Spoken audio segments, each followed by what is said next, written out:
Alright, brand new 2024 Nissan Z Sport trim. You know how the car looks. The big thing really is the back. I mean, the back just looks phenomenal. And if you're a fan of a lot of people love the 300ZXs. So Nissan, the fact that they made the tail lights reminiscent of the ZX, that's just big props to Nissan. Still has the wide hips of the 370. Let's get in. So I had videoed a video a couple days ago. Unfortunately, I did it in vertical view, so this is kind of take two in horizontal view. Also, I did in 30 FPS. So this is going to be horizontal view and 60 frames per second. Should be better for you guys. The video is also at night. This one should come out a lot better. Basically, what I did was just really interior impressions. Big thing, I owned a 2017 370Z Sport trim. I had made it, I did the Nismo bumper conversion and upgrade suspension, motor dyno air T test pipes, and up ref tune. So, coilovers as well. Coilovers were M7 Japanese coilovers. So I had modified it slightly. Nothing crazy, no turbo kits or anything. This is kind of an aside, but to do the turbo kit right on the 370, it's going to cost you close to 20 grand. You're much better served trading in your 370 and getting a Z in sport trim. I mean, these MSRP is 42 grand. They come with options that bump them up to 44,000 for the sport trim. They are hard to find.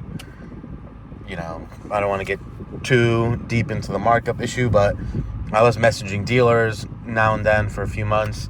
Finally got one that was willing to play close to MSRP.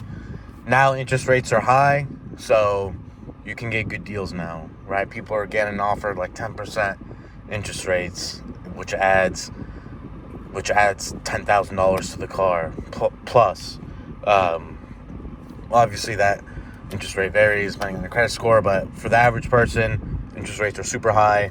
It is resulting in less cars being sold. So now's the time, especially end of the year, now's the time. Go to Nissan's website, search for inventory. Most of them are the performance trims. There's not a lot of sport trims, especially over here in Florida. This is one of the only two that I found.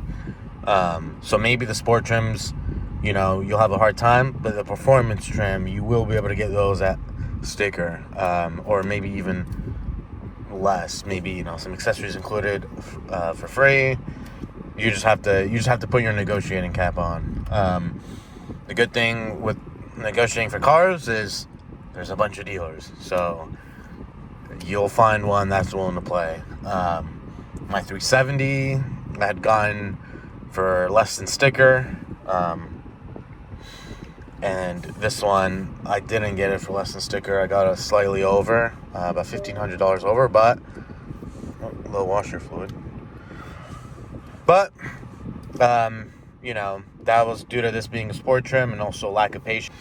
So I wanted to kind of do a review of in my head, I always thought I would know when I was going to buy this new Z. I would do video of the 370, kind of like a last drive review, and then kind of intertwine it with this. That didn't happen because the deal kind of happened overnight. But I'll still just I'll just talk about impressions. So first, I'm just going to start with the interior, right? So obviously the door, right, straight off the 370, which a lot of people say it as a bad thing. But if it was another car, people would say, oh, that's great. It's a great homage to the 350Z and the 370, because the 350 door and everything is similar. It comes with this black trim, which you only saw in the 370 Nismos. My 370, this was chrome. So I do like that black trim. As for the rest of it, The big thing, what I hated about my 370 is this armrest was too low for me. I couldn't use it. And this, so I had to use this. So I kept putting my arm on here, and it was comfortable, but it resulted in wear on this. I don't know, maybe I have an oily arm or something. That's changed on this new Z. This is now higher, so it's not that comfortable to put your arm on here, but this is higher, the actual real armrest. So it is comfortable now. I can actually drive. I can somewhat hold the steering wheel with my arm down here. So that's a big plus. Other big changes of this compared to 370, it's now modern. Like it's bumped into the 21st century. The 370 was a 2009 design. It was old. It's nice at first, but then you kind of get sick of it. It didn't even have Bluetooth. It only had Bluetooth for calls, not for audio streaming. You know, there's dongles you can buy, which I did to get around that, you know. But at the end of the day, now we have Apple CarPlay, right? Which is huge. The other big thing is now there's a spot to put your phone in. This little cubby right here. It's rubberized, texturized. At night, there's even an LED. In the 370, there was no place to put your phone. Nowhere.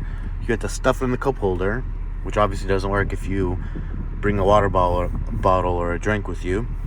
Or you got to put it in this dorsal cubby right here, where you can see I have my wallet.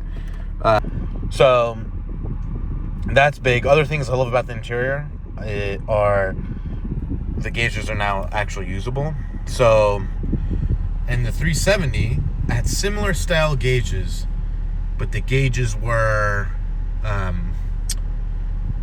it was the voltmeter, which is the one all the way to the right, which checks your battery voltage. It had a digital clock, so it just told the time, and it had your oil temperature. It's boost and turbo speed. So what's fun about it is when you accelerate, they move. So you actually have useful gauges. You know, it's more of a fun factor. Like when I'm on the gas, that boost gauge and the turbo speed, the gauges are gonna move. It makes you feel, you know, it's more immersive, more race car version. It's, you know, it's something that it makes the car more fun. What else? I also love how I don't like the tablet looks. You know, you see it in BMWs and Supras, even in the Civic Type R. They have the tablet sticking up out of the dash. That's something that you know isn't going to age well. It might look fine for now, but you even see in expensive cars like Bugattis, right? They try to minimize screens because they know that technology ages the worst, right? So in the Bugatti interior, you're not going to have something like that. Tablet sticking up out of here. Obviously, you still have a screen here, but this is something it'll age fine. Especially with Apple CarPlay, it's gonna, this isn't gonna look super ugly, like something sticking out of the dash tablet will, in my opinion, in the future. So, other things about the interior, really the only other big thing is steering wheel and digital dash. I think that I haven't really touched on.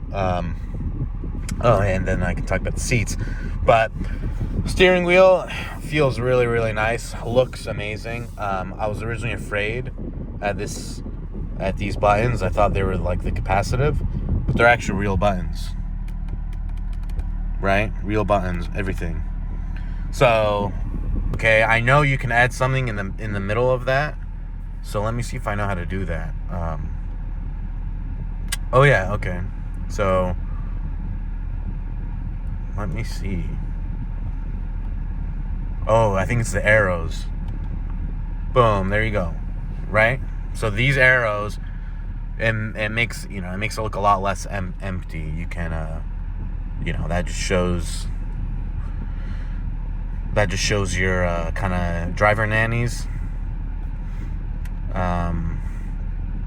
That's music. So when you're playing music, it'll show the song. I'll show your PSI.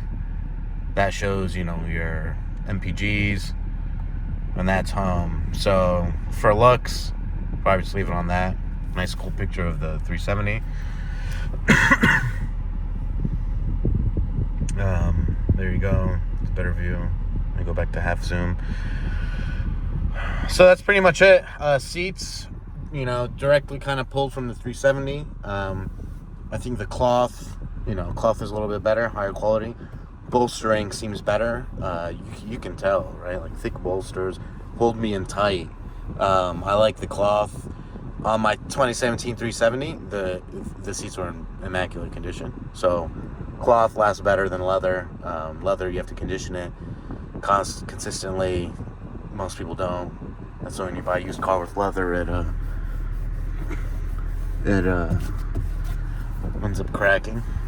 This, we're already at 15 minutes. Keep this video short. I'll stop this here and do a part 2 driving impressions. But interior is great. I mean, anyone, when you hear car reviewers maybe ragging on the interior, it just doesn't make any sense. When you sit in here, it's nice. Like, I've sat in BMWs, X5s, and I don't, there's nothing special about it. It doesn't feel that much of a step up.